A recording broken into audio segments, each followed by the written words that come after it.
Newsroom.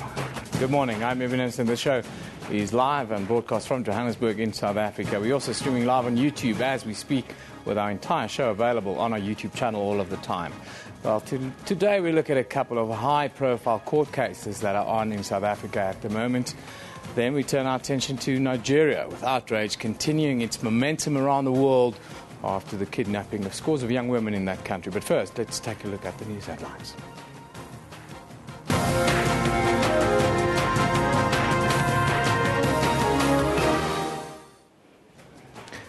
Boko Haram's leader said in a new video release that abducted schoolgirls would only be released if the government freed militant fighters from custody. Abubakar Shekau made the claim in a 27-minute video, which apparently showed about 130 of the girls who were kidnapped from their school in the remote northeastern town of Chibok nearly a month ago. Murder accused Oscar Pistorius could face a 30-day mental evaluation. The state has indicated that it plans to bring an application before court today to have the athlete examined. This after forensic psychiatrist Dr. Merrill Foster concluded that Pistorius suffers from a general anxiety disorder and depression.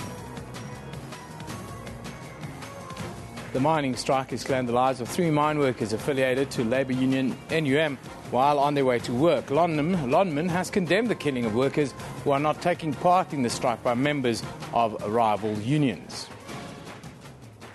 Now, ballistics expert Volley Wolmerans has admitted to lying in court.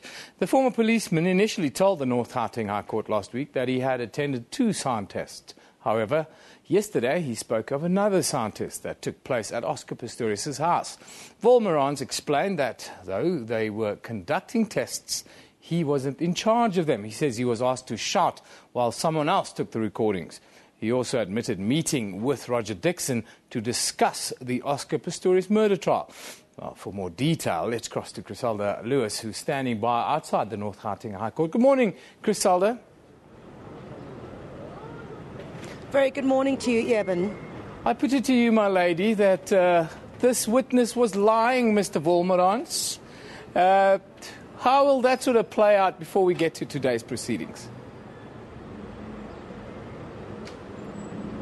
Well, certainly, Eben, another blow for Oscar Pistorius' trial. Really, the conversations that we were having here outside court is that after such a poor showing by the forensic geologist Roger Dixon, the last thing that you needed was for Wolmerans to admit that he was lying and also to concede that he had had several meetings as well with Roger Dixon, where over a beer they might have discussed the Oscar Pistorius trial. That's where you saw the state prosecutor really digging into Wolmerans, wanting him to concede to the fact that they had discussed Oscar Pistorius' trial and perhaps that Wolmerans had changed his initial findings in order for it to now suit Oscar Pistorius. So that's really what went down in court because, before, we saw then another witness taking the stand. Exactly what you want to get to today, Eben, but I'll allow you to do so.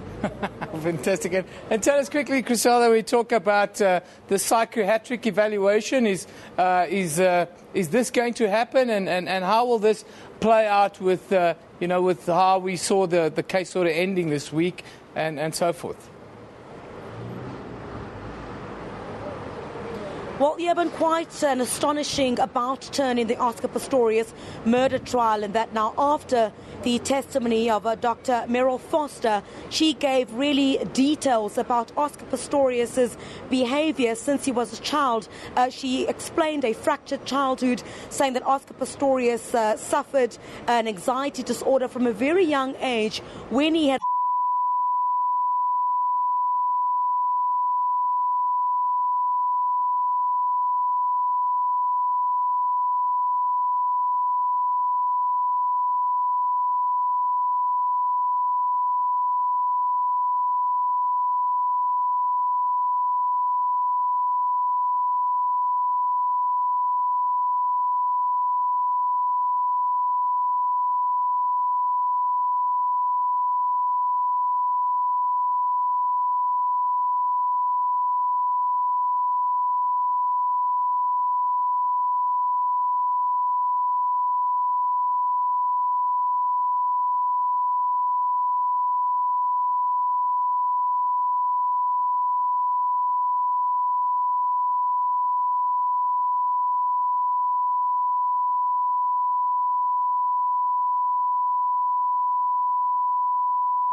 He continues to support him. So some of the family members decided to vilify him and to distance themselves away from him.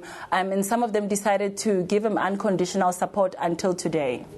Margaret, thank you very much for giving us that update on sentencing procedures in the trial of the 17-year-old boy that was found guilty of killing the Steenkamp family in Griquastad, a case that ruffled quite a few feathers there in the Northern Cape. Let's take a look at what you are saying on social media, what you are talking about. Many things going on. Platinum strike. Men at Work engineer says intimidating and killing others because they want to work is ludicrous. Not everyone can live without a source of income. That is a fact, and we should never interfere with that right. Rohith says Lonman must pay for additional security measures to protect workers against barbaric attacks by striking AMCU members. Yes, we need more security. I agree with that. Erica says the strike needs to end now. No good for nobody, and it's starting to claim lives, which is never a good thing. Malusi says, what happens in mines reminds me back when people were killing each other for political differences while the real enemy watches. Very interesting observation. Nice one. Matabo Kikana says, the day the platinum strikes ends, I'll be the happiest, my lady. Oh, I'll be the happiest lady, rather.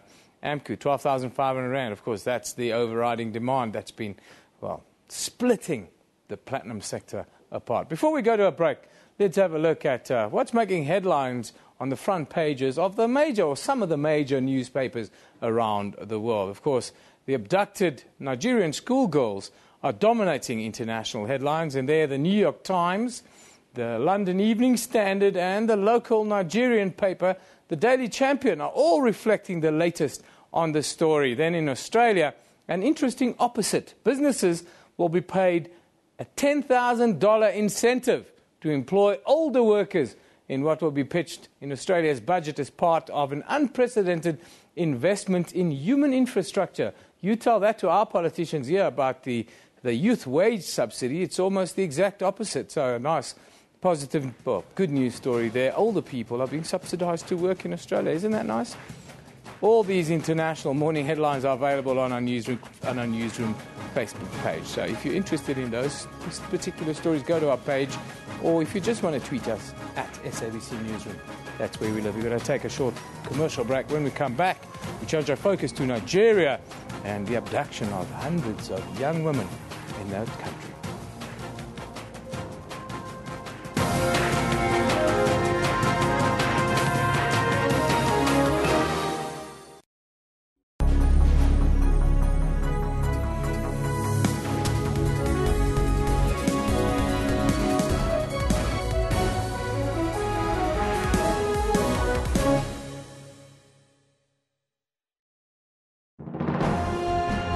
Zoom into Africa.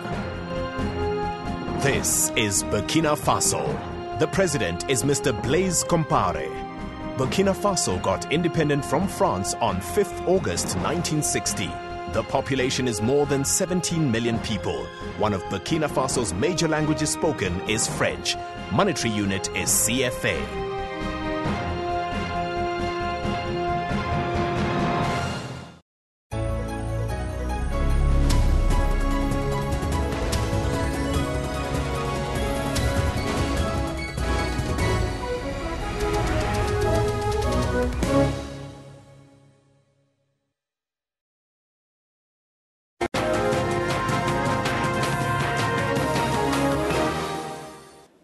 Welcome back. This is Newsroom. The Nigerian government's failure to rescue the remaining captives has attracted mounting outrage. Last week, Abuja accepted international help after ignoring early offers. Experts who are expected to assist in search and rescue efforts include US hostage negotiators, and others from Britain, France, China and Spain. Police say 53 students have escaped so far. Nigeria's homegrown Boko Haram terrorist network has made conditional demands for the release of their fighters. The Nigerian government has rejected the offer thus far. In the latest video released by the Islamist group, Boko Haram leader Abubakar Shekau says the girls would be held until all imprisoned militants had been freed. The girls were kidnapped from their school dormitory in the town of Chibok, Borno State, on April the 14th. Meanwhile, people around the world have organized protests in response to a global social media campaign. The abduction of more than 200 schoolgirls has led to campaigns calling for their rescue on social media and online all around the world. Some of the big names who have all joined in the campaign include US First Lady Michelle Obama, as well as British Prime Minister David Cameron. We are joined now in studio by Azwimpileli Langalanga, as a researcher from the South African Institute of International Affairs. Good morning. Thank you for joining us. Good morning to you and your viewers. This is certainly a story that's captivated the world's attention over the last 2 weeks or so. Why is it, though, that the world is only sobering to the reality of this kidnapping after more than a month? I think also it has to do with maybe the reaction of the Nigerian government itself to the kidnapping. It seems that the Nigerian government itself did not react very quickly to the kidnapping of the girls. So the reaction of the Nigerian government then also made the international community to become very much reactive to the kidnapping. Is it a question of the international community and the African Union in particular in this time failing the families of these children a little bit by stepping in so late into the breach in this scenario? No, I wouldn't say it's the failure of the African Union and the international community per se to the girls. Remember, Nigeria is a sovereign state. Firstly and foremost, it is incumbent upon the Nigerian government itself to react and deal and protect its own citizens before the international community or the African Union can be brought into being. You've seen the international campaign, and then the video that followed yesterday. They will release the girls once their prisoners are released. Is there any hope of this bearing fruit and us seeing a deal being struck in the next couple of days that will see all these young women being freed? No, I'm very skeptical about a deal whereby the hostage takers have their accomplices in prison being freed, because if you look at the pattern of dealing with international terrorists, and there is an apprehension or a reluctance to create a sort of a precedence whereby someone takes hostages and they demand a ransom or they make certain demands and you act upon that, because that will then create a precedence to other terrorists across the world. We're looking at pictures coming in from northeastern Nigeria. Tell us about the area and why it's so difficult, or why the Nigerian government is having such difficulty in dealing with security in that part of their country. I think it goes back it's a bit historical. The northern part of Nigeria is less developed than the southern part of Nigeria because of if you look at during the colonial times, the British, they invested a lot in the southern part of Nigeria, and in the northern part of Nigeria it was because there was a resistance to education and such things. Yeah. There's less of development, and so there's not much of infrastructure in terms of roads and things like that, and also it's a very forested area. Tell me a little bit about Boko Haram, the kind of experience. We heard reports yesterday of the EFF claiming them to be in contact with Boko Haram. But tell us about this movement, their aims. What is the agenda for them? Their main agenda is to establish Islamic Sharia law, to have that part of the world, or to have the whole of Nigeria being governed by a strict Islamic code of conduct, as opposed to being a secular state. Currently, Nigeria is a secular state, meaning that all religions are welcome. But this one is a more radical movement that says that they want a strict interpretation of the Quran and to be applied in Nigeria. And that includes maybe the stoning of people to death, those who commit adultery and such offenses. But maybe the constituents of the Boko Haram is mostly of people who are very much uneducated and very poor. So there is a socio-economic paradigm to it. It has found fertile ground because of the socio-economic difficulties that are found in that part of Nigeria. So, as you sort of read the situation, it's very much a scenario of a terrorist organization that's found a foothold within an area, but you don't see it as a threat of spreading throughout the rest of Nigeria and finding maybe foothold in some of the neighboring countries in West Africa. No, I think it is capable of spreading throughout Nigeria. You recall that Boko Haram, the way we know it today, it has been in existence since 1995 in various forms, and it has carried a lot of terrorist activities in northern Nigeria, but also in Abuja. There was in 2009 they carried a terrorist attack on the UN headquarters that are in Nigeria. So there is a possibility of Boko Haram actually getting connected to the terrorists who are to the Al Qaeda operatives which are in the Islamic Maghreb, and there is. It's suspicion that currently the girls, they might not actually be in Nigeria, but have been taken to Cameroon because there is a porous border between Cameroon and Nigeria. Are you surprised that the neighboring countries there have also been so quiet, or is that just normal operation? No, I think maybe they are quiet because of diplomacy. I think Nigeria is a power in the West African region. In the ECOWAS bloc. Yes. So everyone else will be very careful on how they respond. Yeah. They will have to wait for Nigeria to respond to its own situation, which unfortunately Nigeria has not been quite responsive. It's a very worrying story, and hopefully a deal will be struck within the next couple of days that will free all these young women. But thank you very much for joining us this morning, a researcher from the South African Institute of International Affairs, Zwimpeleli Langa. Thank you. Okay, thank you. Now, just to recap, of course, a deal is in the offing, but a senior UN official says the militant group Boko Haram is a cause for grave concern in the Central African region as a whole. Several council members also condemned the action of the group as international efforts to find the abducted schoolgirls intensifies. Boko Haram is no longer a concern for just Nigeria, becoming one of the main talking points despite other conflicts in the region. Le groupe Boko Haram.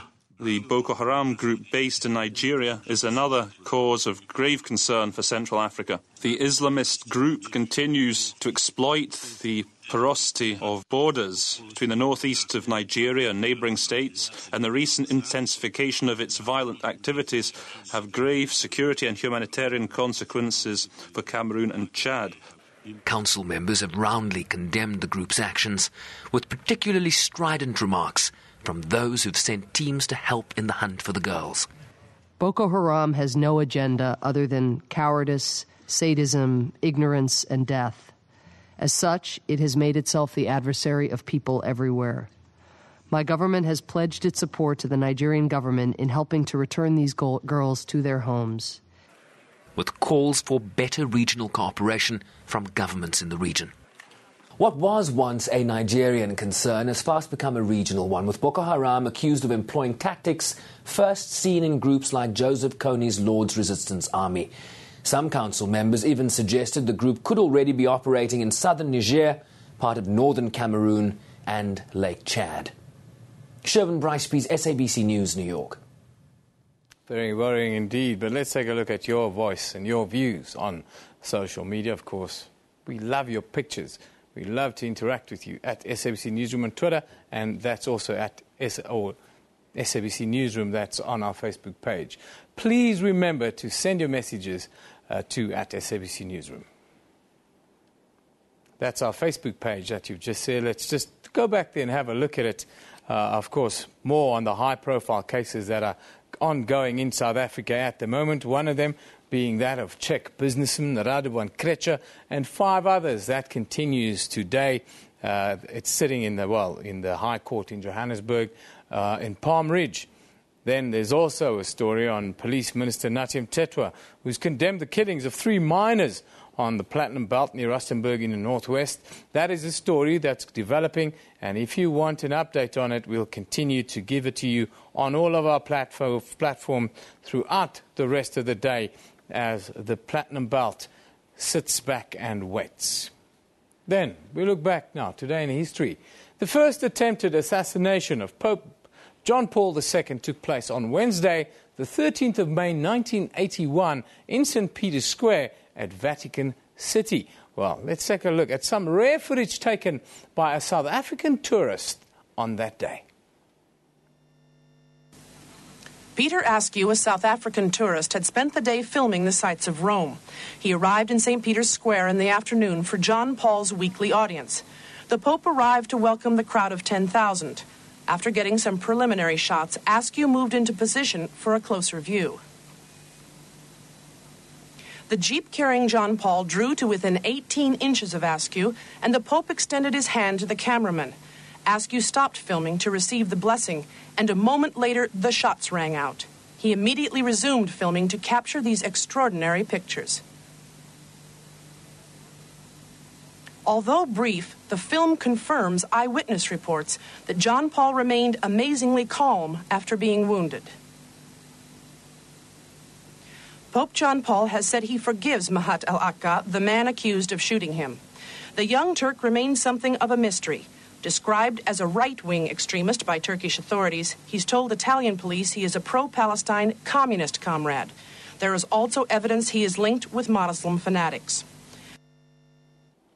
That was on this day 33 years ago, where the first attempt on the life of Pope John Paul II took place in St. Peter's Square in the Vatican. Well, it's nearly past now. Expect the court to start shortly. They haven't yet. Let's take a short break. When we come back, hopefully we can go into the court. Oscar Pistorius trial, day 31.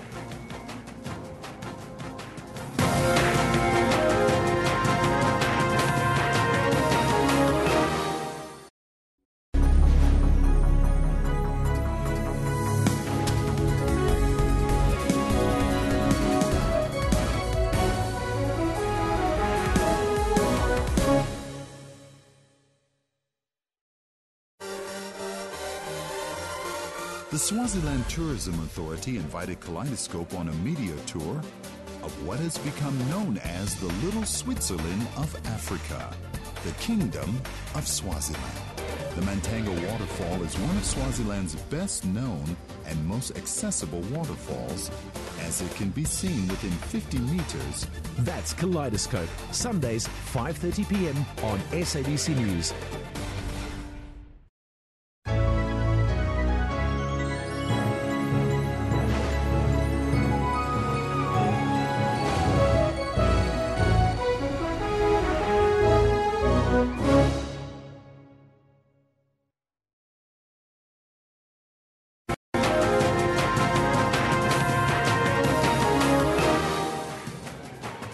Murder accused Oscar Pistorius could face a 30-day mental evaluation. The state has indicated that it plans to bring an application before court today to have the athlete examined.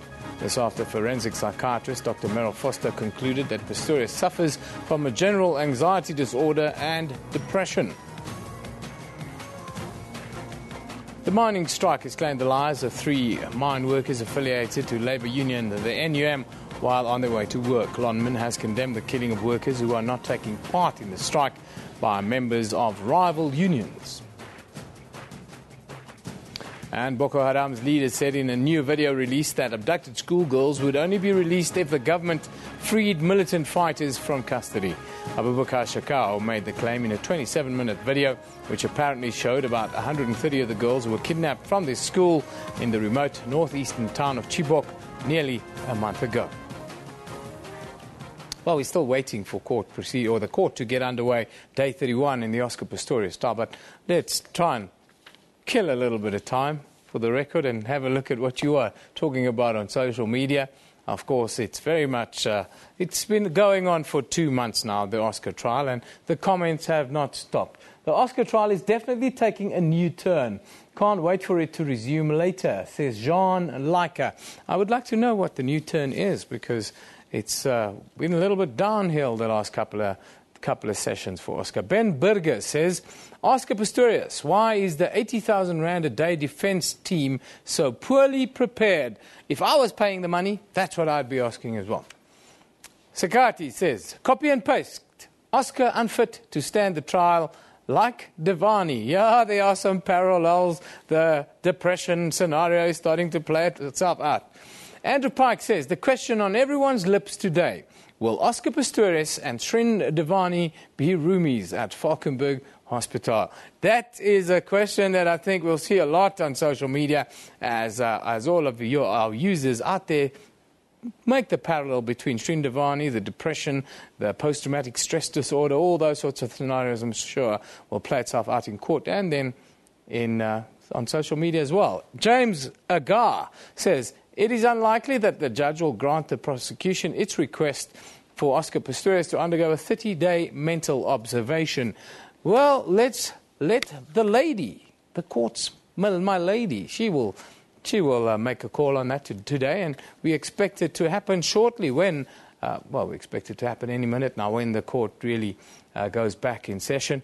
A 30-day mental evaluation is on the cards for Oscar Pistorius, and as I spoke to Crisalda Lewis a little bit earlier, she mentioned that if that happened, there will be, it'll of course throw a complete span in the works of the fact that this week this case was supposed to wrap up. Some people even mentioned that today the case might wrap up. It doesn't look like that's going to be the case. It looks like if there is a 30-day evaluation, we'll postpone it for 30 days and reconvene sometime in June, which means this case in court would have spent more than 3 months. We would have been busy with this trial. Of course, another big trial here in South Africa is that of Czech businessman Radovan Krejcir and 5 others who will return to the Palm Ridge Regional Court in Alberton this morning. They face charges of dealing in drugs, attempted murder, as well as kidnapping. The accused have all pleaded not guilty to the charges. Yesterday, the state's first witness detailed how they kidnapped and assaulted Becky Lukele. The kidnapping relates to a multi-million rand foil drug deal last year. To die like a soldier, that is fine, it's okay. That is what accused number 1 said. Spilling the beans, giving graphic detail of Lukele's kidnapping and assault. Msimango detailed his role as navigator in tracking a person called Doctor. He says he was approached by Desai Lupondo, following problems with 25 kilograms of crystal meth handed to Doctor. Msimango further testified after Doctor became evasive about his whereabouts, Krejcir suggested they kidnap his brother. Lupondo then said that Krejcir would get his police to do the job. Among them, Saddam Samuel Marupeng. At one stage, Msimango says he was summoned to Krejcir's Money Point business premises in Bedford View, where most of the accused were already assembled. Here Msimango says Lukele was repeatedly assaulted and doused with boiling water. He says Lukele then phoned his brother, making an impassioned plea. You should know that if I die, it will be because of you. So please, I'm begging you, give them back whatever you have taken from them. Msimango says Doctor was traced to Ermelo via cell phone. The group made their way there with Lukele, but couldn't find him. Gillian Play, SABC News, Palm Ridge. Police Minister Natim Tetwa says the police will do everything to arrest those responsible for the killing of 3 mine workers at Lonmin Platinum Mine in the northwest. 2 mine workers affiliated to the Labour Union, the National Union of Mine Workers, were killed over the weekend and another yesterday while on their way to work. Lonmin has condemned the killing of workers who are not taking part in the strike by members of rival union AMCU. Day for mine workers here at Marikana. 4 of their colleagues were killed while reporting for duty. Many of them do not want to speak on camera as they fear for their lives. One of the injured workers has been admitted at this hospital and is in a critical condition. Last week Friday, AMCU President Joseph Matunjwa warned that sending text messages to workers will have serious ramifications. He insisted that setting a deadline for workers to report for duty without engaging their unions will sow divisions amongst workers, resulting in violence. To see the companies now go direct to the members, I think the consequences will be dire at the end of the day. Meanwhile, platinum producers, Implats, and Lonmin have strongly condemned the recent acts of violence against employees attempting to return to work. Selwa Tatai, SABC News, Marikana. Yes, the platinum belt is on tenterhooks, 3 killings now in a couple of days, and it seems as if a real context of fear has overtaken the platinum belt. We'll keep you updated on this very channel over the next day or so as to how that story develops. Well, time for us to go into the court. It looks as if day 31 is about ready to get started. Let's go listen to, what might be the final day for the next month of the court proceedings. Let's go to the North Gauteng High Court now. Doctor, the diagnosis, GAD, that is a diagnosis that span over his functioning in general. Yes. One would expect, and that's one of the criteria I've quickly gleaned from the DSM-5, that there would be impairment of his functioning on various levels in his life. Yes, my lady, that's why it's called a disorder. By saying disorder, it implies there's an impairment of social and occupational functioning. Yeah. So one would, that you just said it, social, work, sport, family, on all those levels, one would expect that. Yes. Now, the fact that one is anxious in your social life or at work or sport, that is expected from lots of people. Lots of people are anxious in their workplace. Anxiety is a very common phenomena, and in addition, generalized anxiety disorder is also not an uncommon disorder. But to raise it to the level of disorder, one expects something more than what's common. Am I right? Yes, that's correct. What would that be? So to raise it to a level of a disorder, one has to have anxiety more often than not for an extended period of time. The issues about what one is anxious become out of proportion to what they really are. So, in other words, the individual sees situations in a more serious light than they actually are. And the reaction to the anxiety is associated with various symptoms that would be things like a sleep disorder, an appetite disorder, vomiting, nausea, diarrhea, sweating, inability to concentrate, and distractibility, perhaps an irritability. So there are a whole host of symptoms that are ongoing in an anxiety disorder. And so, yes, everybody has something they worry about, and these worries, they can be distracted from them when something else happens. But people with an anxiety disorder are unable to set their worries aside, and they think about them constantly. And that is why perhaps the term worry, have features of anxiety more often than not on most days, becomes important. And then the DSM does mention a period of 6 months. I think the 6 months is not important as what it is. It's a pervasive anxiety. Would there be levels of GAD, that less severe, more severe, and things like that? Well, with every disorder there are levels of severity. It's not particularly contained within the diagnosis, so you either have the diagnosis or not, but with any diagnosis it can be mild or severe.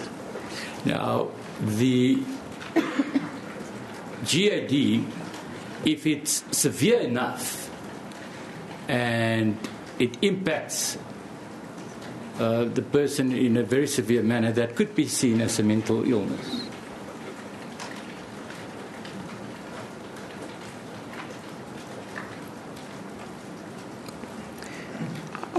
I wouldn't say that, my lady. I would say if one has a generalized anxiety disorder that is severe, it may impact on your capacity to live a normal lifestyle.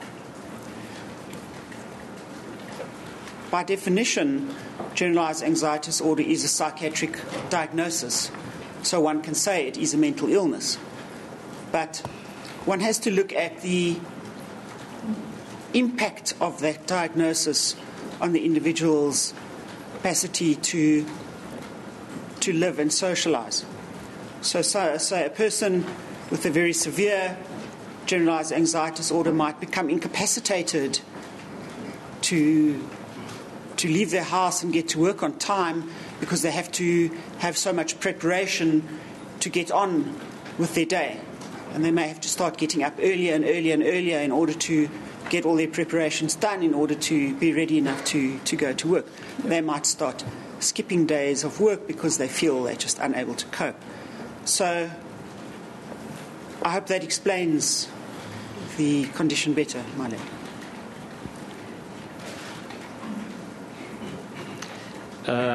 In this particular instance, there's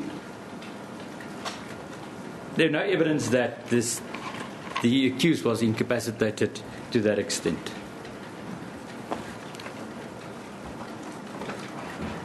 No, he was still able to function at a high level as an athlete, and he still did socialize.